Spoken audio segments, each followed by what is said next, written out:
লাইফের মিল আছে। আপনারা এখন অনেক কষ্ট করছেন, অনেক কষ্ট করে ঢাকায় আসছেন, অনেকের সাথে পরিচিত হওয়ার চেষ্টা করছেন, নেটওয়ার্কিং করছেন, কল দিচ্ছেন, হয়তোবা পাত্তা পাচ্ছেন না, অনেক জায়গায় যাচ্ছেন, কাস্টমার কিনছে না। মনে রাখেন, আপনারও বীজটা একটু অঙ্কুরিত হতে টাইম লাগছে। ওই যে 4 বছর একবার করে একবার যখন ওখান থেকে বের হবেন, 4 সপ্তাহে 90 ফুট এই স্টেডিয়াম পার হয়ে যাবেন। আমরা সবাই যখন উদ্যোক্তা হতে চাই বা কোনো একটা কাজ করি, শুরুর পথটা অনেক কঠিন হয়। আমাদের সবার নিশ্চয় অনেক কঠিন একটা সময় যাচ্ছে, তাই না?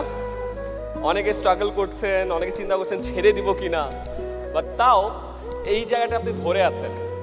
একটা অদ্ভুত জিনিস আমাদেরকে আটকে রাখে, এটাকে বলে কমফর্ট জোন। কি জোন? Comfort zone. সকালবেলা শীতের সকালে কম্বল মুড়ি দিয়ে থাকেন না? উঠতে ইচ্ছা করে? উঠতে ইচ্ছা করে কারো? আপনি অনেক কমফোর্টেবল,